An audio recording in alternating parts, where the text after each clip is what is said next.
MP police से लेकर व्यापम की हर एग्जाम में जो कि इस टॉपिक से इंपॉर्टेंट क्वेश्चन बनता है। टॉपिक का नाम है मध्य प्रदेश की नदियां एवं बांध। जय हिंद, नमस्कार साथियों, स्वागत है आप सभी का आपके अपने प्यारे से परिवार में। और हम बात कर रहे हैं कि एमपी की लाइफलाइन, जो पीछे आपको थंबनेल दिख रहा है, बहुत ही काम का है और हर एग्जाम में यहाँ से पूछा जाता है। एमपी स्टेट की कोई सी भी एग्जाम ले लो, बार बार रिपीटेड और 110% क्वेश्चन बनता है। तो 5-7 मिनट 8 मिनट का वीडियो होने वाला है जो कि बहुत ही काम का होगा, जिसमें नदियां और बांध के बारे में विस्तृत जानकारी मैं आपको देने वाला हूं। तो बिना देरी किए हम वीडियो शुरुआत करते हैं। ठीक है, ये रहा पहला क्वेश्चन नदी से। ठीक है, मध्य प्रदेश को नदियों का मायका कहा जाता है, पहला ही लाइन। कारण मध्य प्रदेश की सर्वाधिक नदियों का उद्गम स्थल जो है, भारत की सर्वाधिक नदियों का उद्गम स्थल मध्य प्रदेश माना जाता है और यहाँ से कई महत्वपूर्ण नदी निकलती है। सबसे पहले आती है आपकी नर्मदा। क्या आती है? नर्मदा। अब मैं बात करता हूं नर्मदा की लंबाई। तो कुल लंबाई हो गई इसकी 1312। अब थोड़ा सा काम की चीजें पढ़ते हैं कि भैया मध्य प्रदेश की सबसे बड़ी और सबसे प्रमुख नदी है। तो मध्य प्रदेश की ओवरऑल सबसे बड़ी नदी, सबसे प्रमुख है और निकनेम या उपनाम है इसका मध्य प्रदेश की जीवन रेखा। तो मध्य प्रदेश की जीवन रेखा किसे कहते हैं? नर्मदा को। और उद्गम स्थल इसका कहां पर है? अमरकंटक के पठार से इसका उद्गम हुआ है। ठीक है, और जिला कौन सा है? तो अनूपपुर जिले से निकली है, अमरकंटक पठार से। आगे प्रवाह याद करना है कि कहां कहां जाती है, तो पश्चिम दिशा में। और आपका एमपी पुलिस का पहले शिफ्ट में ही पूछा हुआ क्वेश्चन है, कौन सी नदी का प्रवाह पश्चिम दिशा में है? तो पश्चिम दिशा की ओर बहती है और आपके एमपी, मध्य प्रदेश, महाराष्ट्र और गुजरात, 3 राज्यों में से होकर गुजरती है। तो बहुत ही इंपॉर्टेंट नदी हो जाती है। कुल लंबाई अभी हमने पढ़ा 1312 किलोमीटर है और अधिकांश ये कहाँ बहती है? मध्य प्रदेश में। मध्य प्रदेश में इसकी लंबाई है 1077 किलोमीटर और इसका जो समापन है, यहाँ से टर्निंग पॉइंट है, कई बार एग्जाम में पूछा जाता है। तो इसका समापन होता है खंपात की खाड़ी में। कहाँ पर? अरब सागर में। और ये ऐसी नदी है जो डेल्टा ना बनाते हुए क्या बनाती है? एस्चुअरी बनाती है। तो एक बार देख लें, सारी चीज काम की है। उसके बाद धार्मिक महत्व की अगर बात करें, ठीक है, तो इसे बहुत ही पवित्र माना जाता है। कैसा माना जाता है? इसे बहुत ही पवित्र नदी माना जाता है और कई तीर्थ स्थल इसके तट पर स्थित है, जैसे ओंकारेश्वर आपने नाम सुना होगा, महेश्वर नाम सुना होता है। ठीक है, अगर मैं बात करूं तो इसका और धार्मिक महत्व है। इसे भगवान शिव की पुत्री भी कहा गया है। क्या कहा गया है? भगवान शिव की पुत्री। कई एग्जाम में पूछा गया है कि किस नदी का संबंध भगवान शिव से है, तो भगवान शिव की पुत्री कौन हो गई? नर्मदा। परियोजना से क्वेश्चन 110% बनते हैं कि भैया बांध और परियोजना कौन कौन सी है। तो इसमें सबसे पहली हो गई आपकी इंदिरा सागर। क्या हो गई? इंदिरा सागर परियोजना। तो सीधा सीधा नर्मदा नदी पर। बरगी परियोजना आपका नर्मदा नदी पर। और आपका सरदार सरोवर बांध जो कि कहाँ? गुजरात में है। तो 3 परियोजना इसके ऊपर शामिल है। तो उम्मीद है कि सारी चीज आप 1 बाय 1 सीख चुके होंगे। नेक्स्ट नदी पर चलते हैं बिना देरी किए। ठीक है, अगली नदी आपकी कौन सी होने वाली है? चंबल। कौन सी होने वाली? चंबल। कुल लंबाई नोट कर लें, क्योंकि लगभग हर 2-3 शिफ्ट में आपका नदियों की लंबाई से क्वेश्चन पूछ रहे हैं। तो 965 किलोमीटर लंबी है। ठीक है, मध्य भारत की एक प्रमुख नदी है और यमुना बेसिन का एक महत्वपूर्ण हिस्सा है। यमुना बेसिन की सहायक है। उद्गम की बात करते हैं चंबल का, तो मध्य प्रदेश के इंदौर से, कहां से? एमपी के इंदौर से महू के पास। कहां? महू के पास जानापाव की पहाड़ी से इसका उद्गम स्थल है। तो महू के पास जानापाव पहाड़ी से कौन निकली है? आपकी चंबल नदी निकली है। ठीक है, मध्य प्रदेश की उत्तर दिशा की ओर बहती है, फिर राजस्थान में प्रवेश करती है और अंत में उत्तर प्रदेश में इटावा में जाके यमुना नदी में मिल जाती है। क्या मिल जाती है? यमुना नदी में मिल जाती है। मध्य प्रदेश, राजस्थान, उत्तर प्रदेश में ये होके गुजरती है और यहाँ पर कई जगह क्षेत्रों को सिंचित करती है। तो ये इंपॉर्टेंट हो जाता है। अब सारी चीज डिटेल इसकी जो है नोट कर ले 1 बाय 1। नेक्स्ट पर चलते हैं, इसकी विशेषता। तो चंबल अपने बीहड़ के लिए जानी जाती है। किसके लिए जानी जाती है? बीहड़ों के लिए जानी जाती है। और घड़ियाल और डॉल्फिन जैसे वन्य जीव भी इसके अंदर जो है पाए जाते हैं। बांध पढ़ते हैं भैया। तो बांध कौन कौन से चंबल पर? तो बांध की बात करें तो गांधी सागर, कई एग्जाम में पूछा गया है। गांधी सागर बांध आपका चंबल पर। और ये कहाँ बना है? तो बोल सर ये मंदसौर में बना है, एमपी के। दूसरा मोस्ट इंपोर्टेंट हो जाता है राणा प्रताप सागर बांध। ये आपका राजस्थान में बना है। कहाँ? राजस्थान में चित्तौड़गढ़ में। और ये भी आपका बना है चंबल नदी पर। और तीसरा हो जाता है जवाहर सागर। तो जवाहर सागर, राणा प्रताप सागर और आपका गांधी सागर, तीनों चंबल पर है। और कौन कहाँ है ये राज्य आप देख लेना। ओके, उसके बाद सहायक नदी की बात करते हैं तो काली सिंध, पार्वती, है ना, और बनास इसकी प्रमुख सहायक नदी है। और समापन की बात करें तो भैया चंबल नदी आपके उत्तर प्रदेश में यमुना नदी में जाके समाप्त हो जाती है या मिल जाती है। ये चंबल नदी की विशेषता पढ़ ली। नेक्स्ट बिना देरी किए चलते हैं बेतवा। ठीक है, बेतवा नदी की बात करते हैं, ये आ गई भैया बेतवा, ठीक है। इसकी लंबाई है 590 किलोमीटर। कितनी है इसकी कुल लंबाई की अगर मैं बात करूं तो ये आपकी 590 किलोमीटर है, ठीक है। अब मध्य प्रदेश के रायसेन जिले से निकलती है। कहां से निकलती है? मध्य प्रदेश के रायसेन जिले से निकलती है और उत्तर प्रदेश में जाती है। तो मध्य प्रदेश और उत्तर प्रदेश दोनों में बहती है 590, ठीक है। 230 किलोमीटर के आसपास ये आपका एमपी में बहती है और बाकी का कहाँ बहती है? तो वो सही है, यूपी में बहती है, ठीक है। बेतवा नदी का समापन जो है हमीरपुर में यमुना नदी में होता है। तो बेतवा भी किस में मिलती है? यमुना हमीरपुर में जाके मिलती है। और मोस्ट इंपोर्टेंट हो जाता है माता टीला बांध। तो माता टीला बांध परियोजना आपकी बेतवा पर है। राजगढ़ बांध कहां पर है? बेतवा पर है। तो ये परियोजना से हर बार एग्जाम में रिपीटेड क्वेश्चन आ रहा है। नेक्स्ट पर चलते हैं भैया, ताप्ती नदी, है ना। ताप्ती नदी ये रही आपकी ताप्ती, या तापी भी बोलते हैं। कुल लंबाई है 724, है ना, 724 या कई जगह इसको 720 भी लगभग अप्रोक्सीमेट में माना जाता है। अब उद्गम स्थल तो मध्य प्रदेश के बैतूल, बैतूल के मुल्ताई सतपुड़ा पर्वतमाला से निकली। तो मध्य प्रदेश के बैतूल से निकली कौन? आपकी ताप्ती। प्रवाह की बात करें तो नर्मदा नदी के समांतर बहती है। नर्मदा नदी जिस दिशा में बहती है उसी दिशा में आपकी ताप्ती बहती है और ये भी पश्चिम की ओर बहती है। किधर? पश्चिम की ओर। तो पश्चिम की ओर बहने वाली दो नदी हो जाएगी आपकी, पश्चिम की ओर बहने वाली दो नदी कौन सी हो जाएगी? तो बोल सर एक तो हो जाएगी नर्मदा और एक हो जाएगी क्या? ताप्ती। तो नर्मदा और ताप्ती दो ऐसी नदियां हैं जो कैसी बहती है? पश्चिम की ओर। संगम की बात करें तो ताप्ती नदी का संगम भी कहाँ होता है? खंपात की खाड़ी अरब सागर में, और यही मां नर्मदा का भी संगम होता है। फिर विशेषता की बात करें कि कुछ भारतीय नदियों में से एक है जो पश्चिम की ओर बहती है और ज्वारनद किसका निर्माण करती है? एस्चुएरी का। मोस्ट इंपोर्टेंट हो जाएगा आपकी नर्मदा और ताप्ती दोनों ज्वार नदमुख या एस्चुएरी का निर्माण करती है। बाकी नदियां क्या बनाती है? डेल्टा बनाती है। इसके ऊपर परियोजना पढ़ते हैं, है ना। तो परियोजना की बात करें तो उकाई बांध परियोजना, उकाई बांध परियोजना मोस्ट इंपोर्टेंट हो जाता है, गुजरात में है। उसके बाद हथनूर बांध, हथनूर बांध आपका महाराष्ट्र में। तो उकाई परियोजना आपकी गुजरात में है, हथनूर बांध आपका कहां पर है? महाराष्ट्र में। तो ये आपका ताप्ती नदी से इंपोर्टेंट हो गया, ठीक है। उसके बाद चलते हैं सोन नदी, ठीक है। सोन के पास चलते हैं भैया। सोन नदी की कुल लंबाई आपकी 780 या 782 किलोमीटर या 784 कई जगह माना जाता है। उद्गम की बात करें भैया तो मध्य प्रदेश के अनूपपुर जिले में अमरकंटक के पठार से हुआ है। तो अमरकंटक से सोन, जोहिला और नर्मदा तीन नदियों का उद्गम स्थल है, ठीक है। उसके बाद प्रवाह क्षेत्र की बात करें तो मध्य प्रदेश से ये यूपी में चल जाती है, यूपी के बाद झारखंड और झारखंड से कहाँ चली जाती है? बिहार में। 4 राज्यों में होके गुजरती है। सहायक नदी की बात करें तो गंगा नदी की प्रमुख सहायक है कौन? सोन। तो गंगा नदी की प्रमुख सहायक है और दक्षिण सहायक नदी है और बिहार के पास पटना में जाके, बिहार के पास पटना में जाके गंगा नदी में मिल जाती है। और विशेषता क्या है इसकी? तो विशेषता की अगर मैं बात करूं तो ये क्या है? तो बोल सर ये नदी का पुरुष रूप भी माना गया है। क्या? नदी का पुरुष रूप माना गया है। इसको सोन नद बोलते हैं। क्या बोलते हैं? नद बोलते हैं। नदी की जगह क्या बोलते हैं? नद बोलते हैं, ठीक है। और इसकी जो रेत की उच्च गुणवत्ता है उसके लिए जानी जाती है, कई कार्यों में उपयोग होती है। और सोन नदी का संगम बिहार के पास गंगा में होता है, इतना आपको याद रखना है, ठीक है।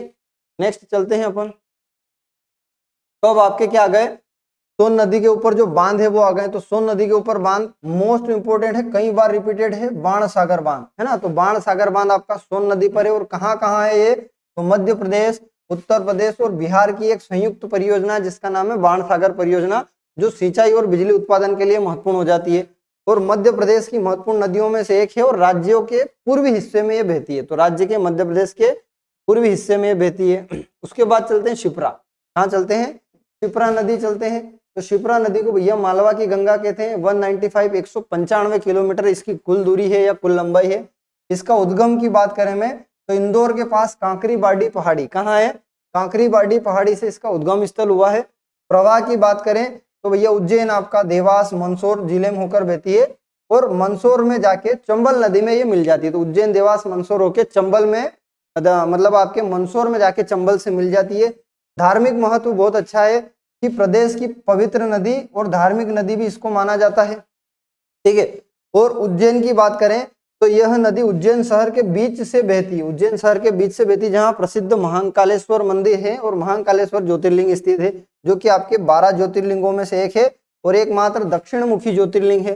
समापन की बात करें तो मंदसौर में चंबल के पास जाकर मिल जाती है। इसे मालवा की गंगा भी कहा गया है। इसका उपनाम क्या है? मालवा की गंगा। ये रहा यहाँ पर अन्य नाम। तो मालवा की गंगा किसे कहते हैं?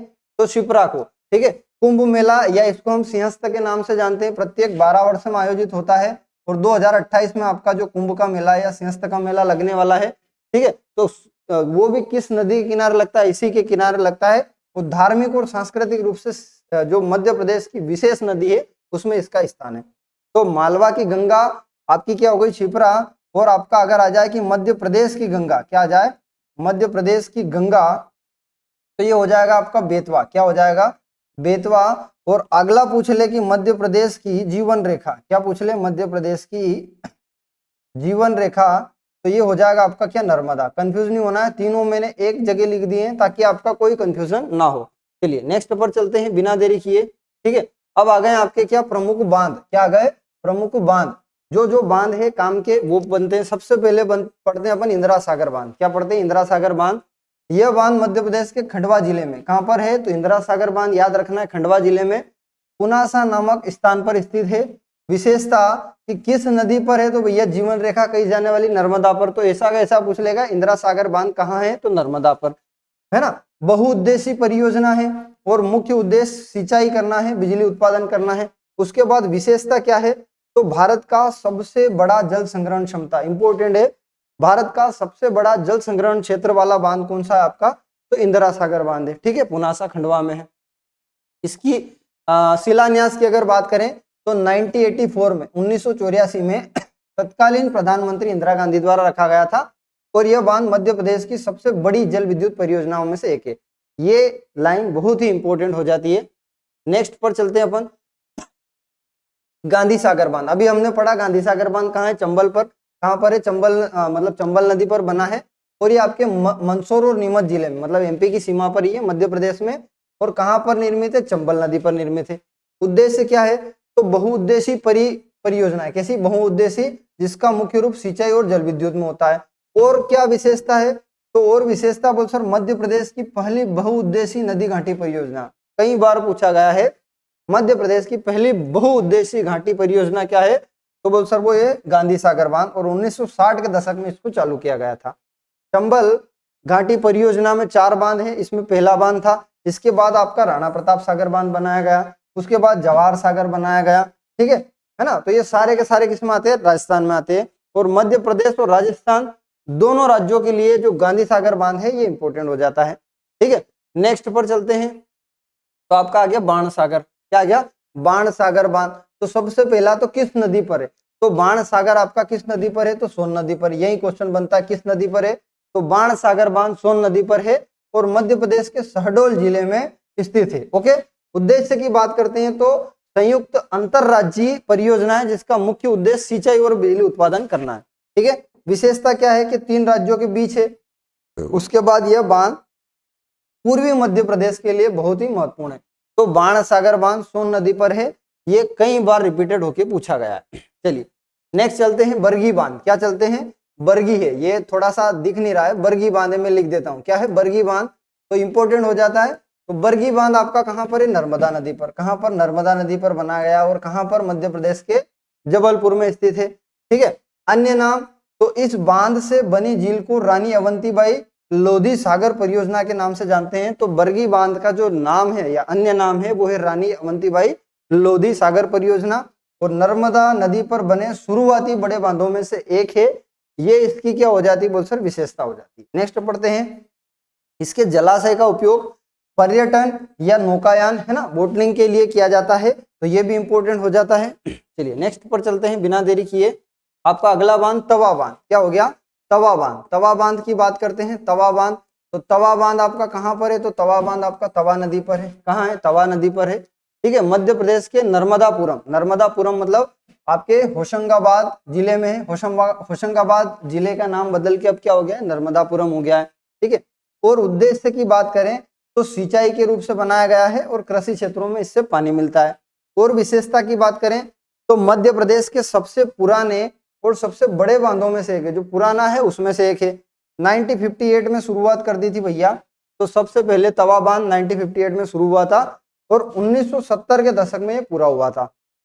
इसके विशाल जलाशय का उपयोग मछली पकड़ने और पर्यटन के लिए जो है किया जाता है। उम्मीद है कि सारी चीज 1 बाय 1 आपने अच्छे से समझ ली होगी।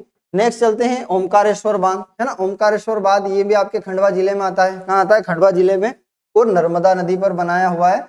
और लगभग कुछ लोगों ने देखा होगा जो गए होंगे ओमकारेश्वर में, आपका जो ज्योतिर्लिंग है उसी के पास बना हुआ है, ठीक है।